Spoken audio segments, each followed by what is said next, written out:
Ketakutan itu lucu. Otak kita sering bereaksi berlebihan pada hal-hal yang sebenarnya tidak terlalu berbahaya.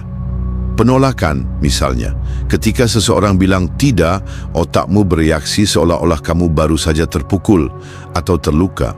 Penelitian dari UCLA bahkan menunjukkan bahwa penolakan sosial memicu area otak yang sama dengan rasa sakit fisik. Tapi, tunggu dulu. Apakah penolakan benar-benar sesuatu yang perlu ditakuti? Kita bukan lagi hidup di zaman purba, di mana ditolak oleh kelompok berarti diusir ke hutan untuk menghadapi harimau lapar. Sekarang, penolakan hanya bagian dari kehidupan, seperti angin yang lewat. Rasanya tidak enak, tapi tidak membunuhmu. Masalahnya, Blay, otak kita belum sepenuhnya mengejar peradaban. Ia masih memakai program kuno yang membuat kita takut pada sesuatu yang sebenarnya tidak relevan lagi. Tapi ketakutan ini bukan dirimu. Itu hanya sebuah narasi lama yang terus diputar dalam pikiranmu. Hari ini kita akan belajar bagaimana cara membunuh rasa takut itu. Bukan dengan menyangkal keberadaannya, tapi dengan menguasainya. Dan jika kamu ingin membangun rasa percaya diri yang tak tergoyahkan, tetap di sini sampai akhir, Blay. Karena dunia ini tidak butuh lebih banyak rasa takut. Yang dibutuhkan adalah lebih banyak orang seperti kamu yang berani melangkah meski ketakutan itu ada.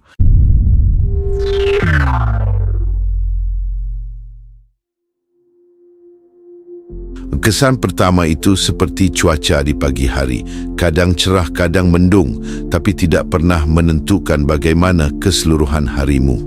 Begitu juga dirimu, apa yang orang lihat di awal hanyalah permukaan, sementara siapa dirimu sebenarnya adalah sesuatu yang jauh lebih dalam. Dalam stoikisme, identitas seseorang tidak ditentukan oleh satu momen. Marcus Aurelius pernah berkata, kehidupan seseorang adalah apa yang diulanginya secara terus-menerus. Jadi meskipun kesan pertama buruk, itu bukanlah gambaran akhir. Kenapa ini penting? Ketika kamu terlalu khawatir tentang kesan pertama, kamu memberi terlalu banyak kekuasaan pada momen kecil yang mungkin bahkan tidak diingat orang lain. Ini sering disebut spotlight effect dalam psikologi, perasaan bahwa semua orang memperhatikanmu lebih dari kenyataannya. Bagaimana cara membebaskan diri dari ilusi ini? Blay, pikirkan kesan pertama sebagai pintu masuk ke sebuah cerita, bukan keseluruhan cerita itu sendiri. Jika awalnya kurang sempurna, jangan takut. Lakukan tindakan yang berulang-ulang menunjukkan siapa dirimu sebenarnya. Konsistensi adalah cara terbaik untuk mengubah cara orang memandangmu. Blay, bayangkan seorang seniman yang baru memulai lukisan. Coretan pertama mungkin berantakan, tapi itu hanyalah bagian dari proses menciptakan sesuatu yang indah. Begitu juga dirimu. Kesan pertama adalah awal, bukan akhir. Tugasmu adalah terus melukis hingga gambaran lengkapnya terlihat. Dan jika ada yang masih menilai dirimu hanya dari permulaan, mungkin merekalah yang perlu belajar lebih banyak tentang manusia. Blay, penolakan itu seperti hujan di musim penghujan, pasti datang cepat atau lambat. Kamu tidak bisa menghindarinya, tidak peduli seberapa keras usahamu. Tapi seperti hujan, penolakan itu sendiri tidak menyakitkan. Yang membuatnya terasa berat adalah cara kamu meresponsnya. Dalam stoikisme, Epictetus mengingatkan kita bahwa bukan kejadian yang melukai kita, tetapi opini kita tentang kejadian itu. Ketika kamu ditolak, rasa malu itu sebenarnya tidak datang dari tindakan orang lain. Ia datang dari pikiranmu sendiri yang mengatakan, aku gagal, aku tidak cukup baik.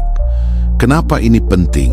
Blay, jika kamu menerima penolakan sebagai sesuatu yang normal, kamu membebaskan dirimu dari rasa malu yang tidak perlu. Penolakan adalah bagian dari perjalanan, bukan tanda akhir dari usaha. Dalam psikologi, ini dikenal sebagai growth mindset. Melihat kegagalan sebagai peluang untuk belajar, bukan bukti ketidakmampuan. Bagaimana cara melatih respons ini? Pertama, ubah cara pandangmu. Ketika ditolak, katakan pada dirimu, bagus, ini kesempatan untuk berkembang. Kedua, bersikap netral. Anggap penolakan hanya sebagai informasi, bukan serangan pribadi. Ketiga, berlatih exposure. Hadapi penolakan kecil secara sengaja untuk membangun ketahanan emosional. Blay, hidup ini seperti permainan catur.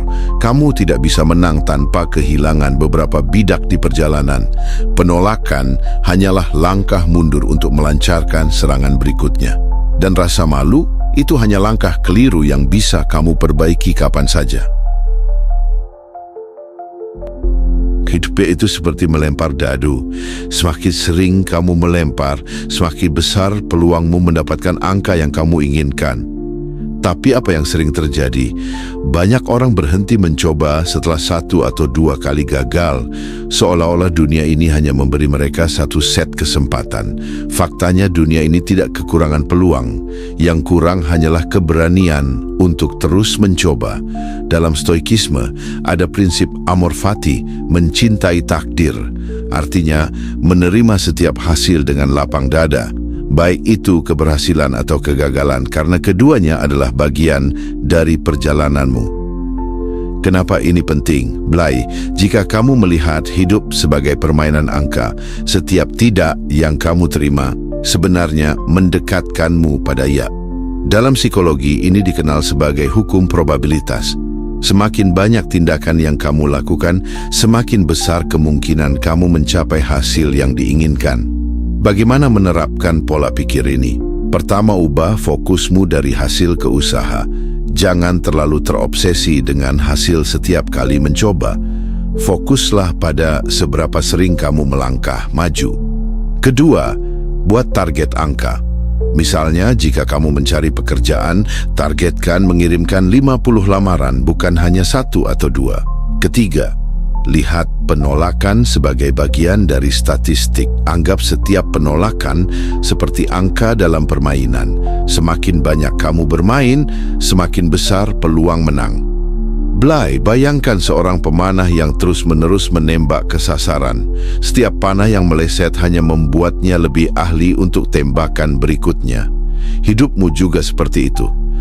Kesuksesan adalah permainan probabilitas. Semakin banyak kamu mencoba, semakin besar peluangmu untuk menang besar. Jadi teruslah melempar dadu, Blay. Jangan berhenti sampai angka keberuntunganmu muncul. Pernahkah kamu memperhatikan bagaimana manusia bergerak? Bukan hanya secara fisik, tapi juga secara mental dan emosional. Kita seperti kuda yang ditarik oleh 2 kekuatan, wortel di depan hadiah, dan tongkat di belakang hukuman. Dalam psikologi, ini dikenal sebagai carrot and stick motivation. Tapi masalahnya, Blay, kebanyakan dari kita hanya bergantung pada satu sisi. Entah terlalu fokus pada hadiah hingga lupa pada konsekuensi, atau sebaliknya terlalu takut pada hukuman hingga kehilangan keberanian untuk maju. Kenapa ini penting? Stoikisme mengajarkan keseimbangan. Seneca berkata, jika kamu tidak tahu kemana kamu pergi, tidak ada angin yang akan membawa kapalmu ke tujuan. Artinya, kamu butuh tujuan yang menarik. Wortel, sekaligus dorongan untuk terus bergerak, tongkat. Tanpa kombinasi ini, motivasimu akan kehilangan daya tahan. Bagaimana cara memperkuat keduanya? Pertama, perjelas wortelmu. Apa yang benar-benar kamu inginkan? Bayangkan bagaimana rasanya mencapainya. Jadikan itu gambar yang begitu jelas hingga kamu tidak sabar untuk mencapainya. Kedua, kenali tongkatmu. Apa yang terjadi jika kamu tidak bertindak? Bayangkan rasa kecewa atau penyesalan yang mungkin kamu rasakan. Gunakan itu untuk mendorong dirimu melangkah. Ketiga, buat sistem penghargaan kecil. Setiap langkah kecil yang kamu ambil menuju tujuan layak dirayakan. Ini akan menjaga energimu tetap tinggi. Keempat, gunakan rasa takut secara cerdas. Alih-alih membiarkannya menghentikanmu, gunakan rasa takut sebagai pengingat bahwa tidak bertindak jauh lebih berbahaya. Blay, bayangkan seekor kuda yang hanya dikejar tongkat tanpa melihat wortel di depan.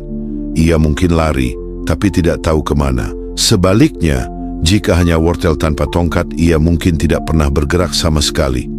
Hidupmu juga begitu. Temukan keseimbangan dan kamu akan bergerak lebih cepat dan lebih jauh dari yang pernah kamu bayangkan. Play pernah dengar istilah "what doesn't kill you makes you stronger". Penolakan adalah salah satu contoh terbaik dari itu. Penolakan, meskipun menyakitkan, sebenarnya adalah guru yang tak ternilai. Dalam stoikisme, penolakan dipandang sebagai ujian dari kehidupan, bukan untuk menghancurkanmu, tapi untuk memperkuat mental dan emosimu. Setiap kali kamu ditolak, kamu dipaksa untuk melihat ke dalam dirimu. Apakah usahamu cukup baik? Apakah caramu mendekati sesuatu sudah tepat? Penolakan adalah cermin yang jujur, meskipun seringkali tidak nyaman. Dalam psikologi, ini dikenal sebagai resilience building. Semakin sering kamu menghadapi tantangan, semakin tangguh kamu menjadi. Bagaimana penolakan bisa menjadi hal baik untukmu? Pertama, belajar dari pengalaman. Penolakan memberikan informasi yang berharga tentang apa yang bisa kamu tingkatkan. Anggap itu sebagai masukan gratis dari kehidupan. Kedua, meningkatkan toleransi terhadap rasa sakit emosional. Semakin sering kamu ditolak, semakin kecil dampaknya terhadapmu. Ini seperti membangun otot mental yang membuatmu lebih kuat. Ketiga, menghilangkan rasa takut. Ketika kamu menyadari bahwa penolakan tidak membunuhmu, kamu mulai mengambil lebih banyak risiko yang pada akhirnya membawa lebih banyak peluang. Bayangkan dirimu seperti pedang yang ditempa oleh api. Penolakan adalah api itu. Panas, menyakitkan, tapi justru membuatmu lebih tajam. Jadi, setiap kali kamu menghadapi penolakan, ucapkan terima kasih.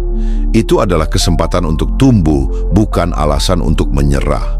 Dunia ini penuh dengan ya yang menunggu, tapi kamu harus cukup tangguh untuk melewati semua tidak yang ada di depan.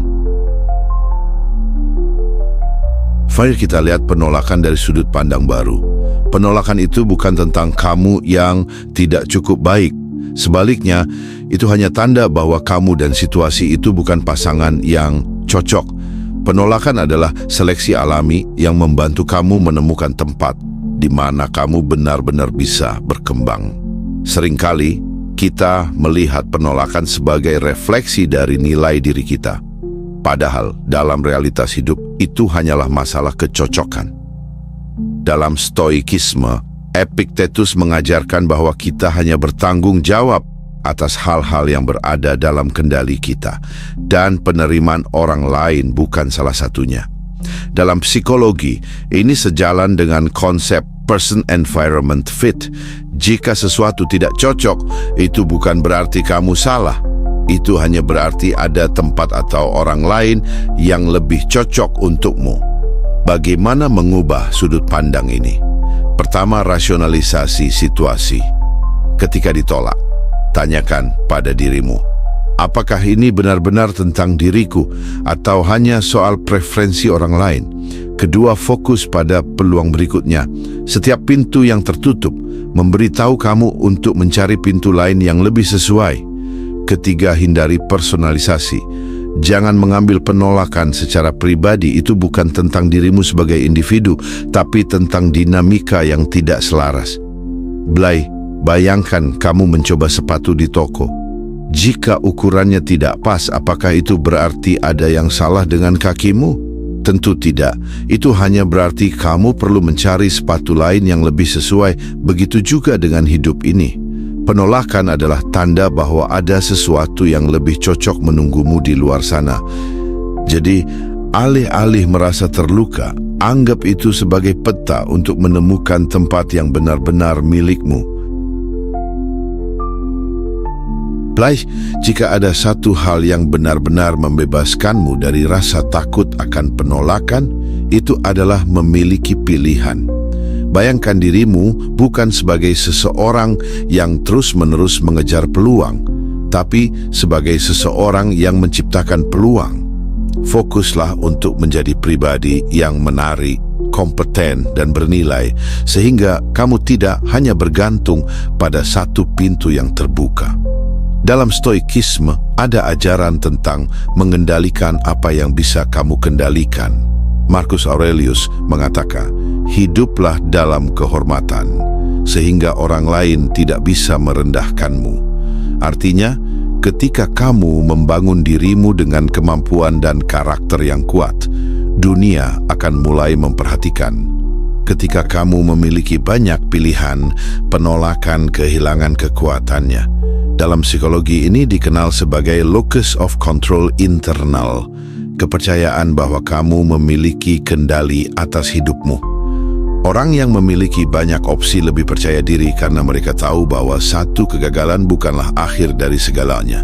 Bagaimana menjadi orang yang memiliki banyak opsi? Pertama, tingkatkan keterampilanmu. Jadilah ahli di bidang tertentu. Ketika kamu kompeten, peluang akan datang kepadamu. Kedua, bangun hubungan yang berarti. Jaringan yang luas membuka lebih banyak pintu, baik dalam karier maupun kehidupan pribadi. Ketiga, jadilah menarik. Kembangkan kepribadian yang unik dan otentik. Orang yang menarik perhatian seringkali adalah mereka yang nyaman menjadi diri sendiri. Keempat, latih ketahanan mental. Ketika kamu tangguh, kamu tidak mudah terpengaruh oleh kegagalan atau penolakan. Blay, hidup ini seperti pasar. Jika kamu hanya menjual satu barang, pembelinya terbatas. Tapi jika kamu menawarkan berbagai hal yang bernilai, tiba-tiba kamu menjadi pusat perhatian. Jadilah seseorang yang menciptakan opsi, bukan yang bergantung pada satu kemungkinan. Ketika kamu mencapai ini, rasa takut akan penolakan akan menjadi sesuatu yang jauh di belakangmu, nyaris tidak terasa lagi. Blay, mari kita simpulkan semuanya. Ketakutan itu seperti bayangan, besar, mengintimidasi, tetapi tidak nyata. Ketika kamu mulai melihat penolakan sebagai sesuatu yang netral, memahami bahwa hidup adalah permainan angka, dan membangun dirimu menjadi seseorang yang memiliki banyak pilihan, ketakutan itu perlahan memudar.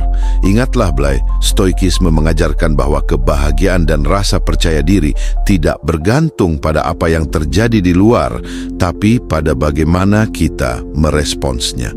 Ketika kamu memahami bahwa penolakan hanyalah bagian dari proses, rasa malu menjadi pilihan dan peluang selalu ada jika kamu terus bergerak, kamu akan melihat bahwa ketakutan hanyalah rintangan kecil di perjalananmu menuju kehebatan. Jadi sekarang saatnya kamu bertindak. Lepaskan rasa takutmu, peluk penolakan sebagai guru, dan bangun dirimu menjadi seseorang yang tidak hanya bertahan, tetapi juga bersinar. Dan sebelum kamu pergi, Blay, jika narasi ini membuka sudut pandang baru atau memberimu keberanian untuk melangkah, jangan lupa klik like, share ke temanmu yang butuh dorongan, dan subscribe Stoikologi, karena perjalanan ini akan lebih menarik jika kita melaluinya bersama.